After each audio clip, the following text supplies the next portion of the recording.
जय गुरु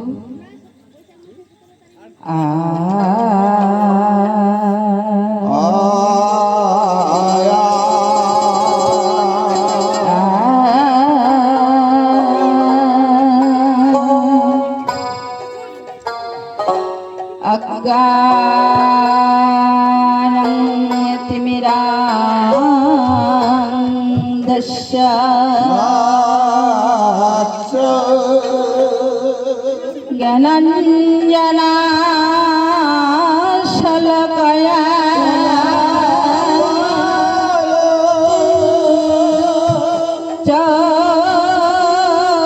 चक्षुर्मीलितं येन तस्मै श्री गुरवे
কৃষ্ণ কৃষ্ণ কৃষ্ণ হরে হরে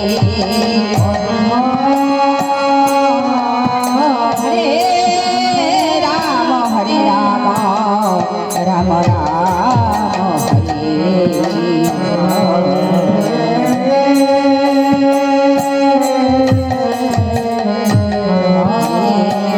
হরে কৃষ্ণ কৃষ্ণ কৃষ্ণ হরে হরে হরে রাম রাম রাম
জয় গৌর গোবিন্দের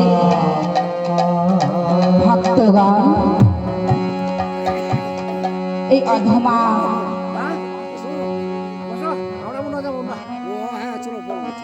এই অধমার অসংখ্য প্রণাম, শ্রদ্ধা ভক্তি প্রণাম আমার গৌর গোবিন্দের ভক্তের চরণে প্রণাম রাখি। শ্রদ্ধেয় বাবা মা বড় দাদা দিদি যারা আছো তোমরা সকলকেই আমি প্রণাম জানাই এবং এখানের স্থাবর জঙ্গম কীট পতঙ্গ গৌর অনুরাগী কৃষ্ণ অনুরাগী যেনারা আছেন তেনাদের চরণেও আমি প্রণাম জানাই। কেননা গৌর হরি আমার এই কলিযুগে নবদ্বীপে মাটিতে মূল্যবান রত্ন স্বর্ণ ছড়িয়ে দিয়েছেন। সেই স্বর্ণ হচ্ছে ভক্তের চরণধূলি। এই চরণধূলি বিনা কখনো সাধ্য সাধন করা সম্ভব নয়। আমার গৌর গোবিন্দের চরণে পৌঁছানো সম্ভব নয়। একমাত্র ভক্ত যদি কৃপা করে তবেই সম্ভব। তাই আমি ছোট তোমাদের কন্যা বললেও চলে, বোন মনে করলেও পারো, মেয়ে মনে করলেও পারো, যাই ভাবো না কেন। ছোট্ট সম্প্রদায়ের তরফ থেকে তোমাদের চরণে অসংখ্য প্রণাম। তোমরা সবাই মিলে আমাকে একটু চরণ ধুলি দিও, যে চরণ ধুলির শক্তিতে আমার এই চরণ ধুলি মস্তকে রেখে আমি যেন গৌর কথা কৃষ্ণ কথার শক্তি প্রসাদ বিতরণ করতে পারি তোমাদের কর্ণকুহর।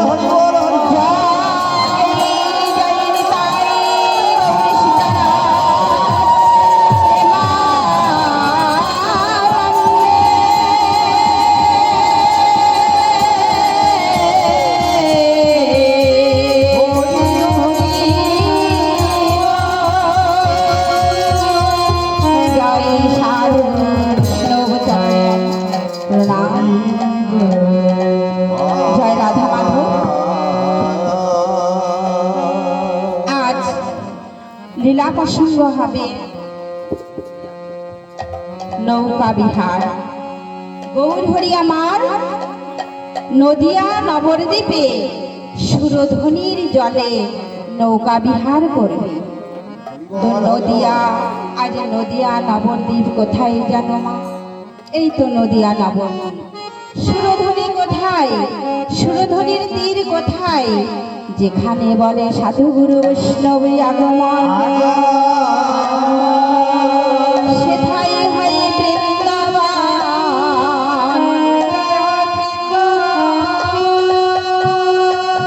আরে নামের ধ্বনি উলুর ধ্বনি আর হরির ধ্বনি, এই মিলে হয় সুরধ্বনির তীর।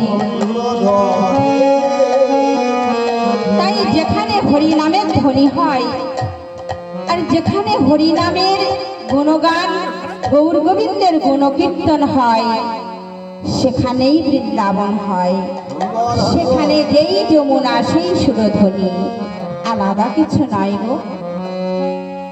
তাই হয়তো তোমরা বলবে এখন নৌকা বিহার তো দুপুরবেলা হয়। গৌর হরি আমার সুরধ্বনির তীরে দুপুরবেলা নৌকা বিহার করেছে, কিন্তু গৌর গোবিন্দের লীলার কোনো সময় থাকে না। একটি কথা বলি, যারা জপকারী, মালা জপ করেন, পরে জপ করেন, তাদের কোনো সময় নেই গো। যখন খুশি জপ মানেই লীলা স্মরণ। গৌর গোবিন্দ কিভাবে কখন কোথায় লীলা করেছেন সে স্মরণে আনা জপ। তাই কোনো সময় নির্ধারণ হয় না। যেখানে নিত্য ভোগ নিত্য পূজা পাঠ হয়, সেখানেই নিয়মিত লীলা পর্যায়ক্রমে হয়। তাই আজ আমার গৌর গোবিন্দের লীলার আমরা সকলে শ্রবণ করব। এখন দুপুর বেলা, এখন দুপুর বেলা গো। কেমন করে? তোমরা কি বলবে, মা তুমি কি ভুল বলছো? এই রাত্রিবেলা তোমরা দুপুর বলছো কি করে? হ্যাঁ, দুপুর।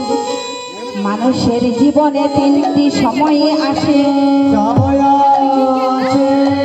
সেই তিনটি সময় সকালবেলা বাল্য বয়স, দুপুরবেলা যৌবন বয়স, আর বৃদ্ধ বয়স সেই বিকালবেলা। তো দুপুরবেলা ভজনের বয়স দুপুরবেলা। যারা যেনারা নাকি ভজনের ঘরে গুরু প্রণালী নির্ধারণ অনুসরণ করে যিনারা ভজন করেন, সেই গুরু প্রণালীতে রীতিমতো ওখানে উল্লেখ আছে যে আমি দীক্ষিত হয়েছি যে গুরু প্রণালী পর্যায় অনুযায়ী আমার অনুযায়ী আমার বয়স কত। আমার বয়স এখনো 52-53, কিন্তু আমার ভজনের বয়স 12 বছর। 12 বছর ভেবে আমাকে ভজন করতে হবে। তার পরিধান কি, তার কোন সখীর অনুগত, তিনি কোন পোশাক পরবেন, তিনি কোন সেবা দিবেন গোবিন্দকে, সে যতই বয়স হোক না কেন, বয়স ভজনের বয়স গুরু প্রণালী অনুযায়ী 12 বছর, কারো 10 বছর। এটাই হরিবল হরিবল। এ হচ্ছে ভজন ভক্তের কথা। তাই মা এখন আমাদের দুপুর বেলা,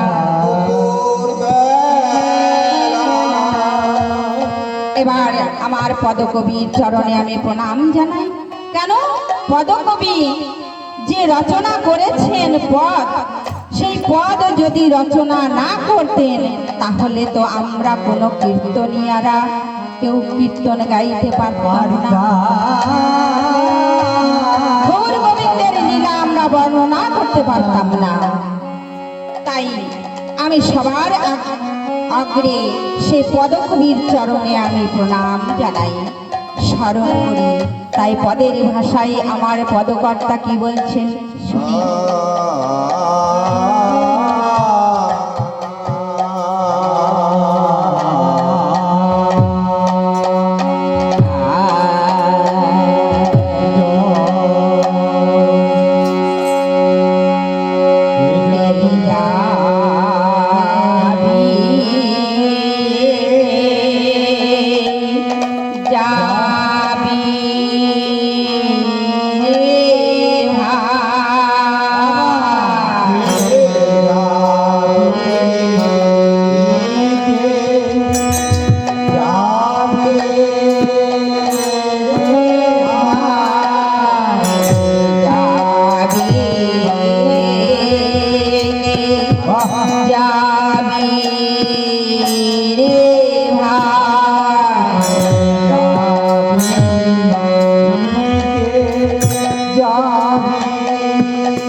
যাবে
এই নদিয়া নবদ্বীপের মাঝে অবতীর্ণ হয়েছেন, অবতার হলেন কেন? এই কলিহত জীবের দুর্দশা দর্শন করে তিনি ওই গোলক বিহারী হরি আর গোলকে রইতে পারলেন না।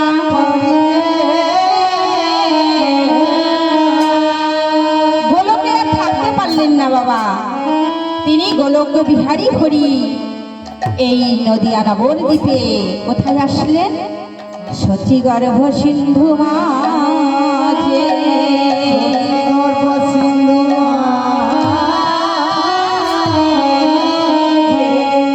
এই গৌর হরি এসেছেন বলে আমাদের এই কলিযুগ সবাই বলে, আমরা শুনি যে কলিযুগ নাকি পাপাচারী যুগ, কিন্তু পদকর্তা কলম দিয়েছেন কি ধন্য কলিযুগ। কলিযুগকে ধন্য বলছে। কদিন আগে দোল পূর্ণিমা গেল। দোল পূর্ণিমায় আমার গৌর হরি এসেছেন সতী মায়ের গর্ভে নদিয়া নবদ্বীপে। তো গৌর হরির আবির্ভাবের দিন আমরা সুন্দরভাবে উদযাপন করলাম। আবির খেলা, রং খেলা, কত কিছু। তাই আজও তেমনই একটি জন্ম জয়ন্তীর দিন। কিসের দিন? আজ আমার প্রভু রামচন্দ্রের জন্ম জয়ন্তী। এই রামনবমীর তিথি আমরা প্রভু রামচন্দ্রের আবির্ভাবের দিন। যেমন জন্ম অষ্টমীর দিন কৃষ্ণের আবির্ভাবের দিন। ভগবানের বাবা কখনো জন্ম হয় না, জন্ম মৃত্যু নেই। আমার ভগবান রজনীতে কখনো আসেন না। মা তোমরা একটু সামনে গিয়ে বসো। যদিও রাত্রি হয়েছে, তোমাদের কষ্ট, কিন্তু মা দেখো এই রাত্রিটা কিন্তু আর সবাই পাবে না।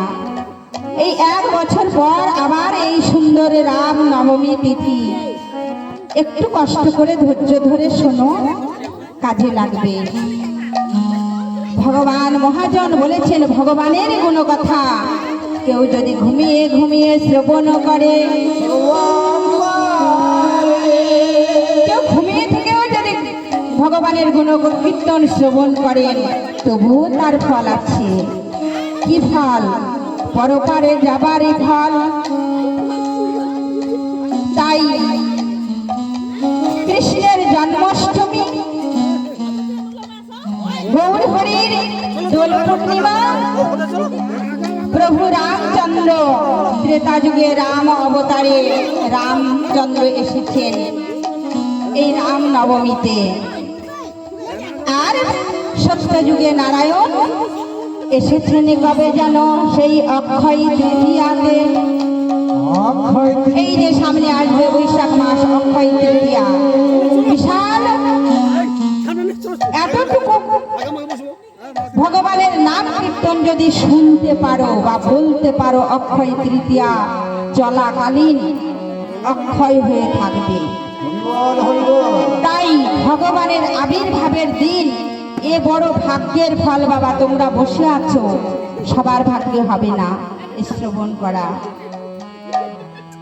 কত যে পুণ্য, কত যে ভালো কাজ করছো, পরপারের কড়ি তৈরি করছো, সে ভগবান জানে।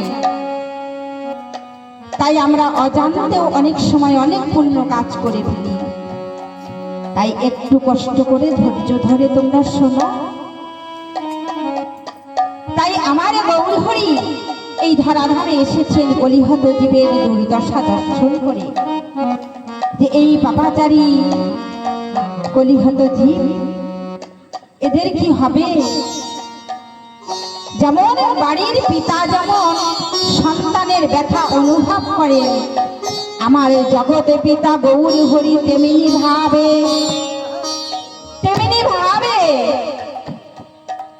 এই সন্তান। আমরা যত যত জীব আছি সকলের কথা ভাবেন আমার গৌর হরি।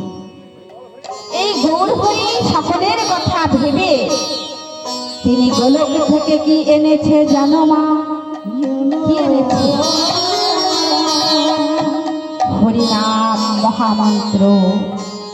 যে মহামন্ত্র, এই হরিনাম যদি আমি কলিহত জীবের প্রসাদ হিসাবে বিতরণ করতে পারি, তাহলে এই কলিহত জীবের আর কোনো কষ্ট দুঃখ রইবে না। শুধু মানুষের কথা বলেনি গো, শুধু মানুষের কথা নয়, প্রতিটা জীব। যেমন একদিন প্রভু সন্ন্যাস নিয়ে বৃন্দাবনের পথে রওনা হয়েছেন। সেই পথ ঝাড়খণ্ডের ভিতর দিয়ে চলেছে। যেতে যেতে দুপুরবেলা ক্লান্ত, বনের মাঝে আমার গৌর হরি একটি বৃক্ষের নিচে হেলান দিয়ে মাটিতে বসে গেলেন। এমন সময় একটি ব্যাঘ্র বাঘ আসলেন সেখানে। মানুষের গন্ধ পেয়ে, হিংস্র জাতির যা ধর্ম হয়, বাঘ এসে চুপটি করে সেখানে পায়ের উপর পা দিয়ে বসে পড়লেন, যেমন কুকুর বসে। এমন করে সেই ব্যাঘ্র, সিংহ, হাতি, ঘোড়া, হরিণ, বিষাক্ত বিষধর সর্প সেখানে উপস্থিত হলেন। বনের যত যত পশু একে একে লাইন দিয়েছে। একটি পশু ভাবছে ও যাচ্ছে কেন, বুঝি কোনো খাবারের সন্ধান পেয়েছে, আমিও যাই। দেখা দেখি চলেছে সব পশু। গিয়ে বাবা ঠিক তোমাদের মতো বসেছে গৌর হরিকে বসে ঘিরে ঘিরে। গৌর হরি আমার নয়ন বন্ধ করে কৃষ্ণ দর্শন করছে। এমন সময় যখনই গৌর হরির চরণ সেই বাঘের গায়ে স্পর্শ হয়েছে, তখন চমকে উঠে গৌর হরি ভাবছেন কে, আমি তো একাই ছিলাম। তাকিয়ে দেখছেন যে অনেক পশু বসে আছে আমাকে ঘিরে। মানুষের গন্ধ পেয়ে গিয়েছে সেবার জন্য, কিন্তু ভুলে গেছে নিজের পেটের জ্বালার কথা ভুলে গেছে সকল পশুগণ। ভুলে গিয়ে করজোড়ে সকলে যেমন যেমন ভাবে করজোড় করতে পারে, বিষাক্ত সর্প মাথা নত করে, মাথা নিচু করে বসে আছে ফনাটি তুলে। গৌর হরির চরণে যেই না ব্যাঘ্রের শরীরে স্পর্শ হয়েছে, চমকে গিয়ে বলছে ব্যাঘ্র, ও ব্যাঘ্র, তুমি আঘাত পেয়েছো? আঘাত পেয়েছো ব্যাঘ্র তুমি? আমার চরণটা যে বড় কঠিন শক্ত। ব্যাঘ্র, তুমি আঘাত পাওনি? সেই বাঘটি কি করলো জানো মা? দুটি নয়নের জল ছেড়ে দিয়ে বলছে, হে গৌর হরি, আজকে যে আমি কত জনমের ভাগ্যের ফলে, তপস্যার ফলে তোমার চরণের স্পর্শ পেয়েছি, এ বহু জনমে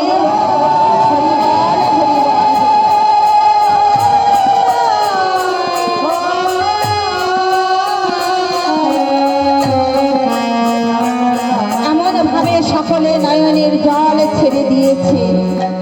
প্রভু গো, আমাদের পশু বানিয়ে দিয়েছো, আমরা তো হাগর বলে ডাকতেও পারি না, বলতেও পারি না। সাপ দুটি নয়নের জল ছেড়ে দিয়ে সেই বিষধর সর্প বলছে, হে গৌর হরি, হে ভগবান,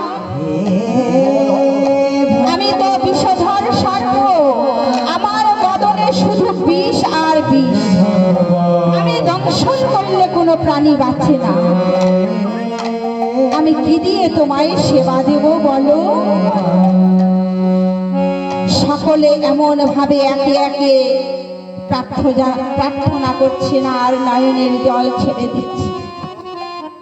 গৌর হরি বললেন, তোমরা সবাই ভক্ত, তোমরা কেউ পশু নাও গো, তোমরা কেউ পশু নাও, তোমরা সকলেই আমার ভক্ত হয়ে গেছো। কেন ভক্ত হলো কেমন করে? বলেছেন, যখনই হরি কথা, কৃষ্ণ কথা শ্রবণ করতে এসে যতক্ষণে এই মন পাষাণ যতক্ষণ না গলবে গো, এখানে আসার কোনো লাভ হয় না, ফল হয় না। তাই বলছে, তোমরা পশু নাও, তোমাদের হৃদয় খানা গলে গিয়েছে, তোমাদের নয়ন জলে তোমরা বক্ষ ভাসিয়ে কাঁদছ, তোমরা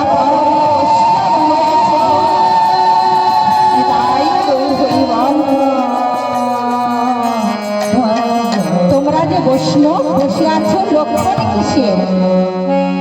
বড় বড় মালা গলায় পরেছি, অনেকগুলো মালা গলায় ধরে না জানো, মোটা মোটা মালা পরেছি, আর অনেক নাক থেকে কপাল পর্যন্ত তিলক পরেছি, কিন্তু মন শান্ত গলে না, বসন্ত বলে কোনো পোশাক লাগে না।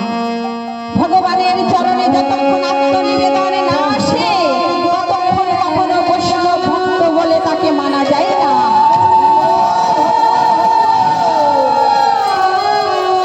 তাই একটি বনের পশু নয়ন জল ছেড়ে দিয়ে বলছে, হে গোবিন্দ, হে গৌর হরি,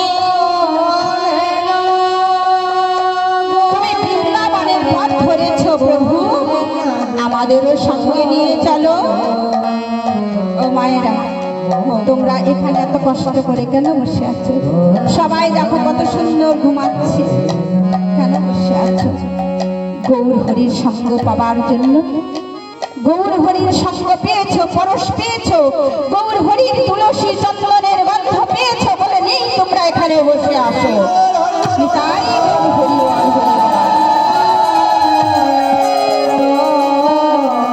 গৌর হরির চরণে তুলসী চন্দনের গন্ধ সুগন্ধিতে মোহিত হয়ে গেছে, বনের সকল পশু পাগল হয়ে গেছে, বলছি প্রভু আমাদেরও সঙ্গে নিয়ে চলো। প্রভু বললেন, না গো, তোমাদের বৃন্দাবনে কষ্ট করে যেতে হবে না, আমি আজকের মতো আসি, তোমরা এমন ভাবে মন প্রাণ দিয়ে নয়ন জল ছেড়ে দিয়ে ভগবানের নাম স্মরণ করো, বলতে পারে না। এই দেহের অবসান যেদিন হবে সেদিন তোমরা বৃন্দাবনে রাধা গোবিন্দের যুগল চরণ পাবে। হরিবল হরিবল। তোমরা যাবে না বৃন্দাবন?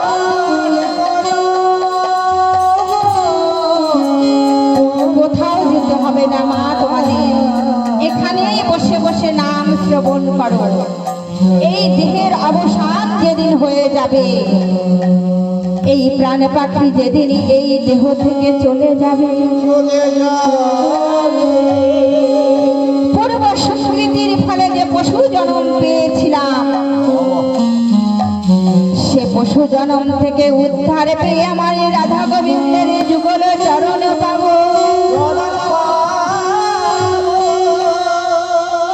সেই রাধা গোবিন্দের গৌর গোবিন্দের চরণ পাবার একটি উপায় ভক্তি, শ্রদ্ধা, অনুরাগ, স্মরণ, মনন, এতেই পাওয়া যায়। তাই আমার জগৎ পিতা গৌর হরি আমার বলেছেন, ধন্য কলিজীব চৈতন্য অবতার, চেতনা দেবার জন্য এসেছেন বলে আমার গৌর হরির নাম হয়েছে চৈতন্য। কেন? সচী মায়ের কোলে যখন ছিলেন তখন তো নিমাই বলে মা ডাকতেন, সবাই জানে নিমাই, দুষ্টু নিমাই, খুব দুষ্টু ছিলেন। তো দুষ্টু নিমাই থেকে চৈতন্য হলেন কেমন করে? এই যে ঘরে ঘরে যখন নাম বিলিয়ে দিয়েছেন,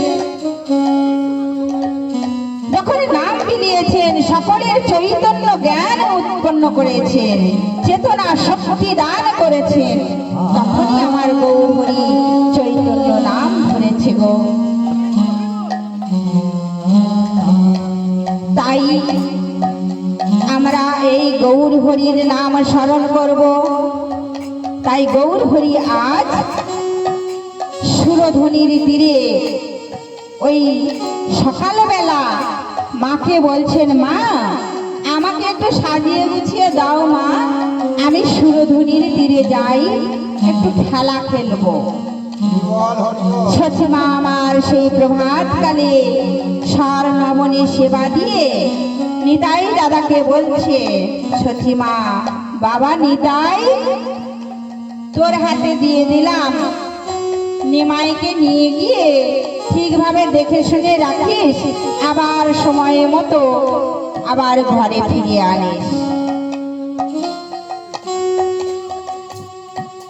সকল ভক্তগণকে পেয়ে গৌর হরির আর আনন্দের সীমা নেই গো, এত আনন্দ। আজ দেখো মা, তোমরা বসে আছো বলে আমার গৌর হরি কিন্তু আনন্দে আছেন। কারণ যেখানে ভক্ত সেখানেই আমার ভগবান, যেখানে ভক্ত থাকে না সেখানে ভগবান থাকে না। তাই বলেছেন ভক্তের ভগবান প্রভু রামচন্দ্রের ছিলেন আমার হনুমান। তো গৌর হরি আমার সবাইকে নিয়ে নৃত্য করছেন। তোমাদের একটু ঘুম ভাঙিয়ে দিই, একটু ঝিমানোটা একটু মানে সরিয়ে দিই। এবারে আমার গৌর হরি নৃত্য করছেন কেমন ভাবে বলি, গৌরাঙ্গ নাচিছে নাচিছে বল হরি বলে গৌরাঙ্গ নাচিছে।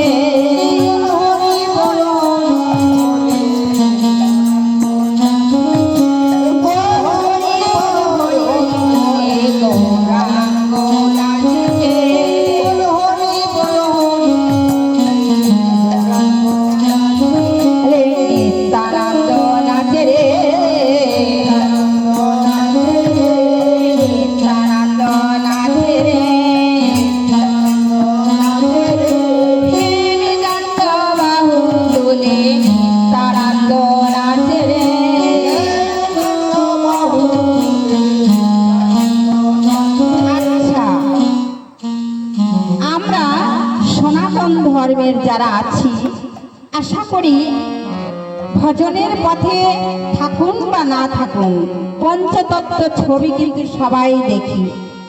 চিনি না মা? বলো না, চিনলেও বলবে হ্যাঁ চিনি, অস্বীকার করবে না। পঞ্চতত্ত্ব গৌরী নিতাই, তার দিকে ডান দিকে অদ্বৈত প্রভু, বাম দিকে আমার গদাধর, তার বাম দিকে শ্রীবাস। পঞ্চপ্রভু পঞ্চতত্ত্ব। কলি যুগে আমার গৌর হরির রাজত্ব, গৌর হরির রাজত্বে পঞ্চতত্ত্বের বিগ্রহ বা চিত্রপট সকলের ঘরে থাকাটা কর্তব্য। কারণ আমাদের ভক্তি যদি উপজয় করতে হয় তাহলে আমার ওই পঞ্চপ্রভুর শরণ নিতে হবে। তাই খুশিতে ভক্তদের সঙ্গ পেয়ে সকলে নৃত্য শুরু করেছেন। তো বাবা দেখো, এখনকার দিনের ছোট বাচ্চাদের শক্তির চাইতে আগেকার দিনে বুড়ো মানুষের শক্তি কিন্তু একটু বেশি। গৌর হরির বয়স যখন 20 বছর, আমার অদ্বৈত প্রভুর বয়স অনেক বেশি। আমার গৌর হরি হেমশিম খেয়ে যেতেন, অদ্বৈত প্রভুর সঙ্গে পেরে উঠতেন না। তার প্রমাণ তোমরা এখনই একটু দেখতে পাবে। এই যে অদ্বৈত একটু নৃত্য করে দেখাবে কি? তাই এই যে চুল তো পেকে গেছে। এবার ছোট বাচ্চাও ঠিকঠাক পারে না, কিন্তু এই বুড়ো অদ্বৈত এমন নৃত্য জানে। তো অদ্বৈত নৃত্য শিখলো কোথায়? গুরু ধরেছিল নাকি? হ্যাঁ, গুরু ধরে নৃত্য শেখনি, এমনি এমনি, তাই না? ও তুমি তো ওই যে শ্মশানে মশানে থাকো, আর ওই যে শ্মশানে মশানে থাকে অদ্বৈত প্রভু। কথাটা ঠিক বলেছি না? অদ্বৈত প্রভু কখনো শ্মশানে থাকে? উনি তো পরম বৈষ্ণব, গৌর হরির সঙ্গে থাকেন।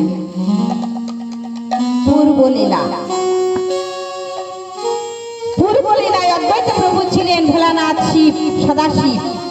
সেই সদাশিব যখন তোমরা রাস শুনেছো সবাই, রাসের সময় যখন চক্র ঘুরছিল, সে যোগমায়া যখন আসলেন, আমার ভোলানাথ কৈলাসে আর থাকতে পারলেন না, ছুটে চলে আসলেন সেই রাসমঞ্চে।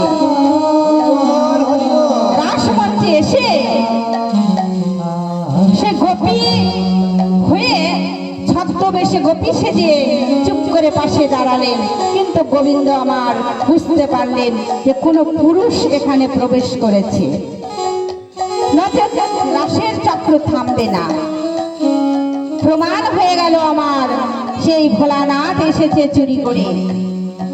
তাই সেই দিন খুব অনুরোধ করেছিলেন সেই ভোলানাথ, হে গোবিন্দ, আমার বড় মনের সাধ তোমার এই রাস দর্শন করব।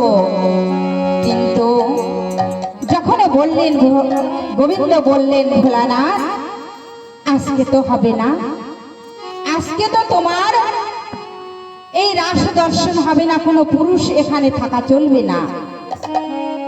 তোমাকে কথা দিলাম, তুমি আগত সেই কলিযুগে শান্তিপুরে নদিয়া নবদ্বীপে তুমি থাকবে, আর আমি সতী মায়ের গর্ভে যাব নিমাই রূপে। সেই দিন নবদ্বীপে ভাঙা রাস করব কথা দিয়েছিলেন সেই ভোলানাথ শিব। এই যে গৌরহরির সঙ্গে আনন্দে নৃত্য করছেন। তো শিব হলে কি হবে মা, অদ্বৈত হলে কি হবে? ওই যে ভোলানাথের একটা তাণ্ডব নৃত্য আছে না, ভোলানাথ একটু তাণ্ডব নৃত্য করতে ভালোবাসে। সেই নৃত্য দর্শন করলে বোঝাই যায় যে ইনি সেই অদ্বৈত নন, ইনি হয়তো কেউ ছিলেন পূর্ব সুকৃতিতে এসেছেন। আচ্ছা, এবার অদ্বৈত রাধে রে,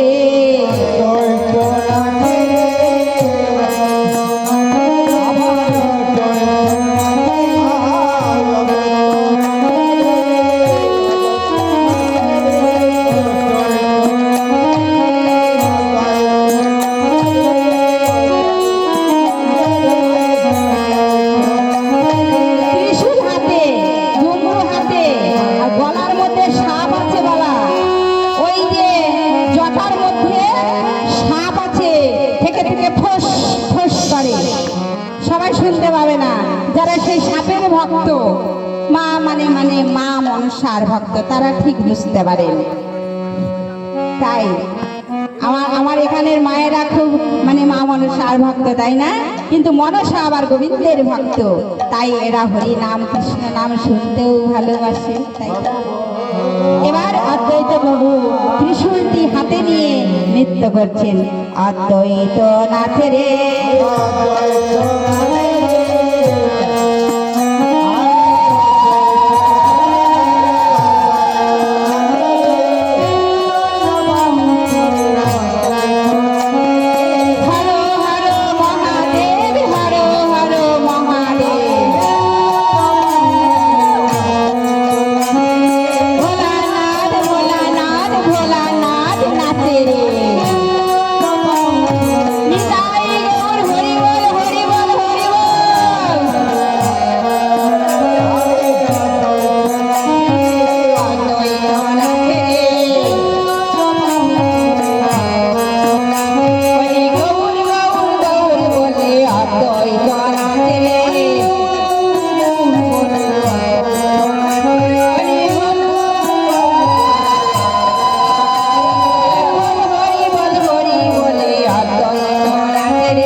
বললাম না বুড়ো মানুষের কি নাচ দেখেছো?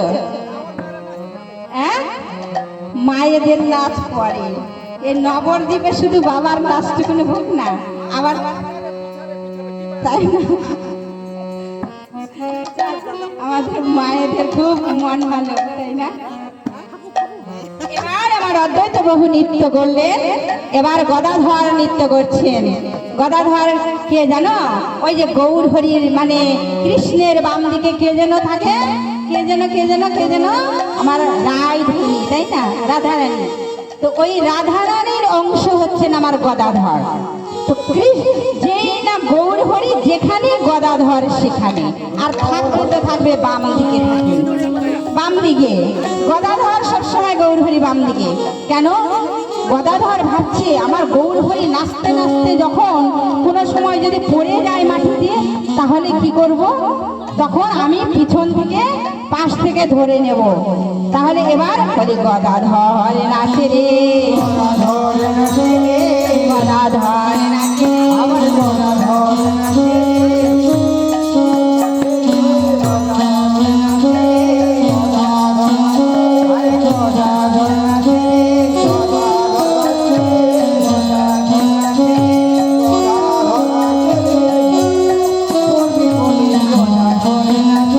এই গৌর কখন পড়বে বলে ধর নাচে রে। এই নানা বড় দ্বীপের মাঝে, এই নানা বড় দ্বীপের মাঝে, এই নানা বড় দ্বীপের মাঝে।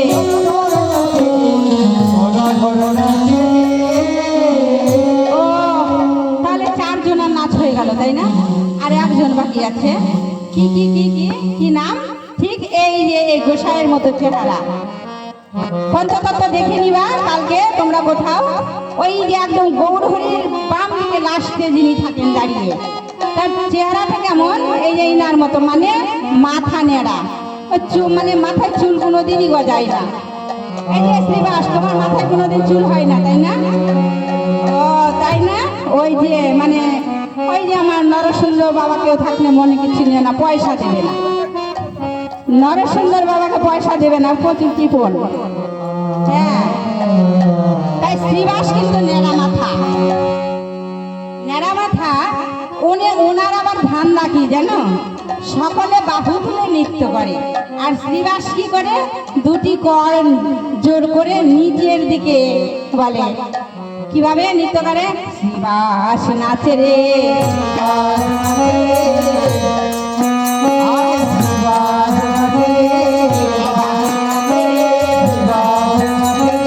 গৌর চরণ পাবো বলে শ্রীবাস নাচে রে।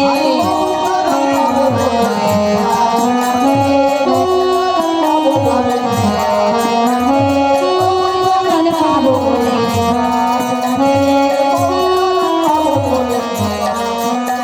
এই চরণ ধুলি পাবার লাগি,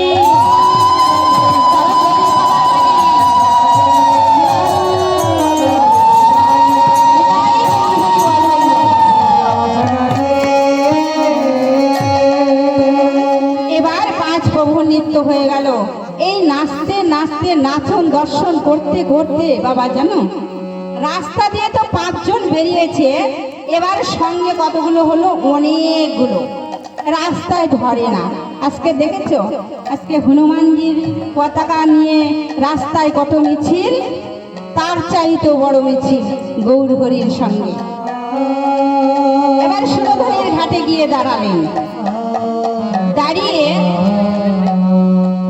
কি করলেন? অনিতাই দাদা আজকে না একটা নৌকা নৌকা খেলবো, একটা নৌকা এনে দাও না। হ্যাঁ, দেখেছো, আমি নিতাই দাদাকে বললাম একটা নৌকা চাই, আর ওই যে চলে গেল মায়েদের রান্নাঘরে। হ্যাঁ, মায়েরা কোথায় পাবে? ও লক্ষ্মী ভান্ডারের টাকা পায়, নৌকা কিনে দেবে গৌরহরিকে। দেখেছো, হরিবল হরিবল। লক্ষ্মী ভান্ডারের টাকা দেখে ওই সবার লোক মায়েদের রান্নাঘরের দিকে। হবে না, দেখি কিভাবে জোগাড় হয়। নিতাই দাদা আমার সবুর মানছে না, তাড়াতাড়ি আমি এক্ষুনি নৌকা চাই। এবারে নিতাই দাদা কি করলেন? আমার সীতা ঠাকুরানীকে স্মরণ করলেন। ওই অদ্বৈত প্রভুর স্ত্রী সীতা দেবী।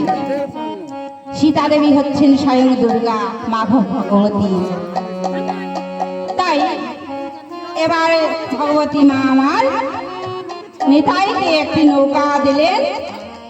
নিতাই সেই নৌকাটি নিয়ে গৌরহরিকে বললেন, ভাই এই যে নৌকা এনেছি, এবার নৌকা নিয়ে কি করবি? নৌকা খেলা খেলা খেলে। এবার ভালো কথা, কিন্তু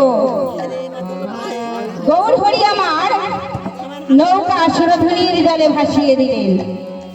দিয়ে কি বলছে? এই যে ঘাটে তোমরা যারা দাঁড়িয়ে আছো, এবারে বড় পারে কে যাবে? ভব সিন্ধু পারে কে যাবে? নৌকায় এসো। মায়েরা যাবে না তাই না? এ বলেছে ওই যে পয়সা দিতে হবে সেই ভয়ে যাবে না, তাই না মা? না না, লক্ষ্মীর ভান্ডারে টাকা খরচ করতে হবে না, থাক না। আমার গৌর হরির দয়াল নিতাই চাঁদ থাকতে তোমাদের কিসের ভয়? হ্যাঁ? কোনো ভয় নেই তো, আমাদের কলিযুগে কোনো ভয় নেই, শুধু মুখে একটু বলা। তারপরে ওই পুরী ধামে নীলাচলে জানো কি নিয়ম, ওখানে যত পারো অন্য সেবা করো, একাদশী বলে কিছু নেই, যত পারো অন্য সেবা করো আর বদনে হরি বলো। আমাদের এখানে তো উপোস কাপোস অনেক হয়, কিন্তু নীলাচলে পুরী ধামে কোনো উপোস করতে হয় না, পেট ফুর্তি করে সেবা করো আর বদনে হরি বলো। এর চাইতে কত অপশান দেবে বলো গৌর হরি? তাই গৌর হরি বলছে তোমাদের পয়সা লাগবে না, লাগবে না, তোমরা আর অভাবে তীরে দাঁড়িয়ে থেকো না। আমার ঘাটে সামনে নৌকায় এসো। অনিতাই দাদা বলছি কি, এতদিন তো অনেক নাম সংকীর্তন করেছি, এই হাটে হাটে মাঠে মাঠে নগরে নগরে অনেক অনেক সংকীর্তন করেছি, শুধু বাকি আছে এই ঘাটে। হাটে হাটে করেছি, মাঠে মাঠে করেছি, কিন্তু এবার এই সুরধ্বনির ঘাটে ঘাটে নামবে লাভ। হ্যাঁ, বাকি আছে শুধু এই ঘাট। এই ঘাটে যদি আমি দাঁড়িয়ে বলি যে পয়সা লাগবে, ওই যে কেউ নড়বে না, আসতে চাইবে না।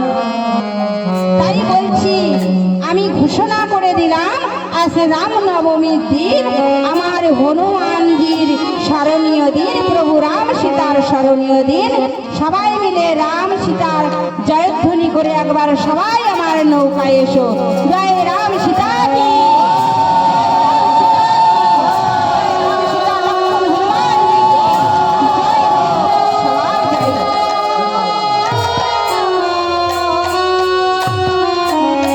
সবাই কি করেছে, যেই না গৌর হরি ঘোষণা করে দিলেন, মাইকিং করে দিলেন যে আমার নৌকায় আজকে যে আসবে ভবপারে যাবে তার কোনো পয়সা লাগবে না, এবার এসো।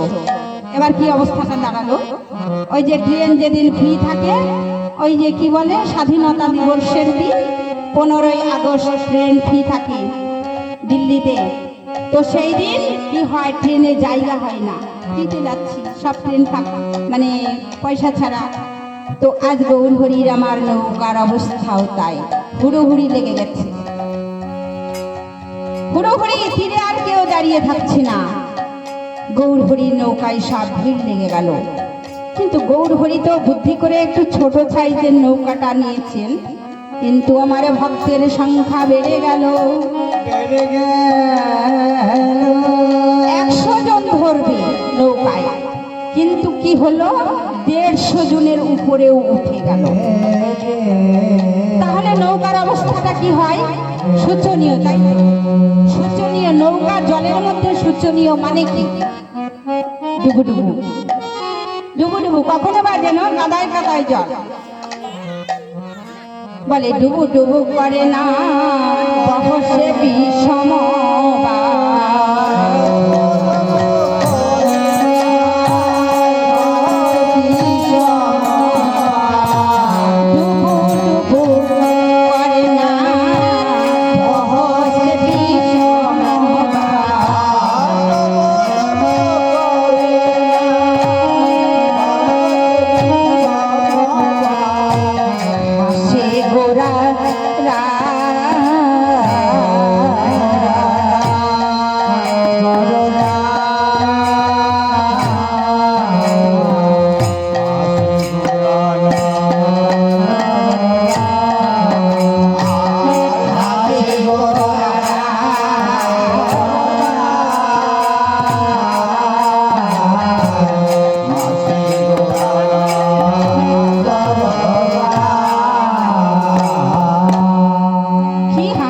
বাবা, গৌর হরি হাসি দেখলে কি বলবে, নৌকা ডুবে যাচ্ছে, নৌকা ডুবু ডুবু, প্রাণের সঙ্গে কখন বা নৌকা ডুবে সবাই মারা যাবে। আর গৌর হরি হাসছে, দেখো যে মাও হাসছে, দেখেছো? হ্যাঁ, এটা কাজ, হ্যাঁ এটা কাজ। কখন বা এতগুলো প্রাণী জলের তলে তলিয়ে যাবে। আর দেখেছো হাসি, বাবা খুব হাসি লাগছে না? হ্যাঁ, বাবা হাসবে না, হাসবে না, ভয়ে আতঙ্কে জড়সড় হয়ে গেছে।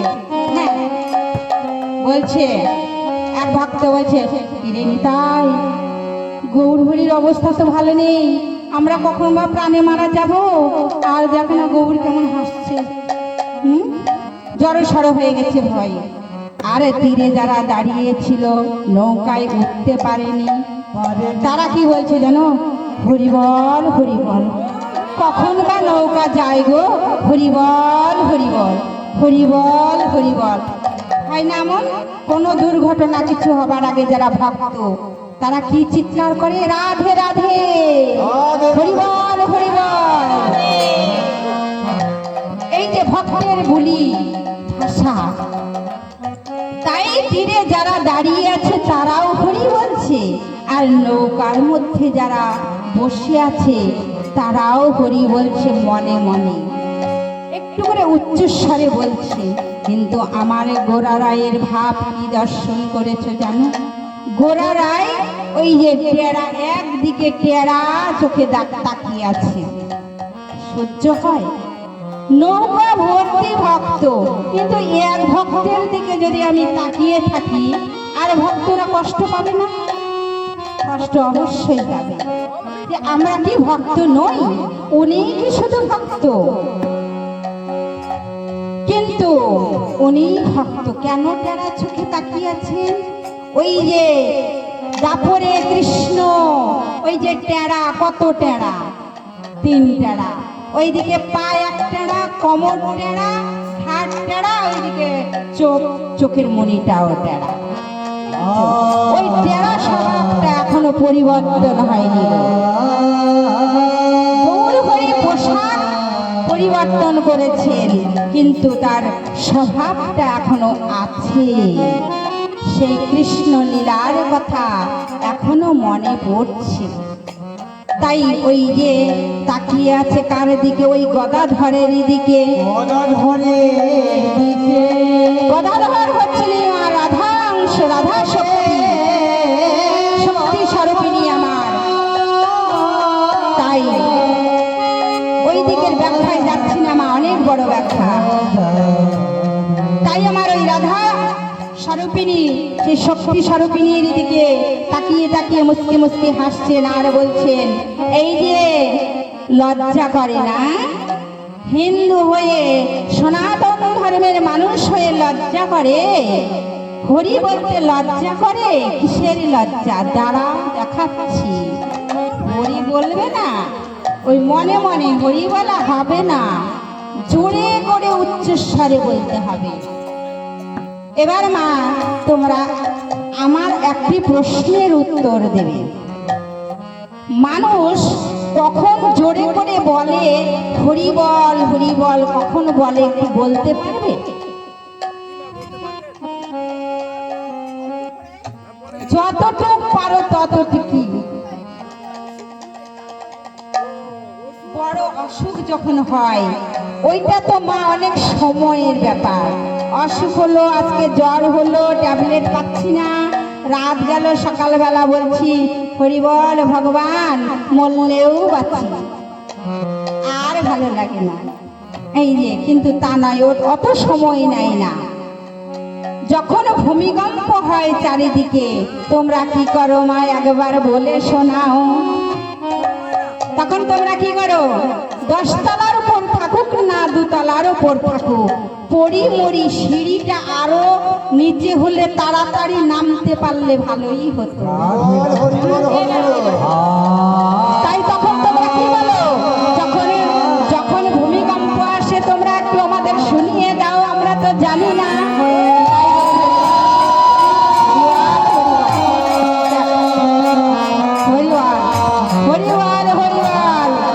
সবাই তখন হরিধ্বনি করি আমরা, যে যেখানে যে অবস্থায় থাকি, সকল চারিদিকে হরিধ্বনি শোনা যায়। তাই গৌর হরি বেশি বেশি করে যখন নৌকা দোলাচ্ছিলেন তখন সবাই মিলে হরিধ্বনি করে উঠল, হরিবল হরিবল হরিবল হরিবল বল হরি বল হরি বল হরিবল হরিবল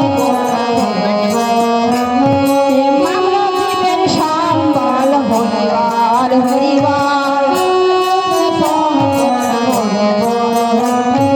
পরকালের সম্বল হরিবল দুর্বলেরই বল হরিবল হরি হরি হরি হরি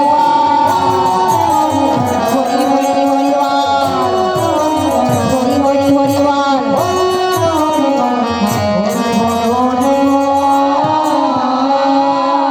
বাপরে বাপ, দমটা ফেলতে পারলাম এত সময় পর। সবাই মিলে তাহলে হরি বলেছে, তাই না?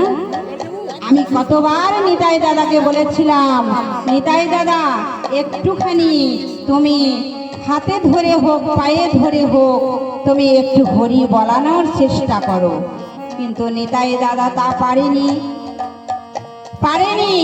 জানো নিতাই দাদাকে কত বলেছি, বারবার বলেছি, দাদা তুমি একবার হাতে ধরে বলো হরি।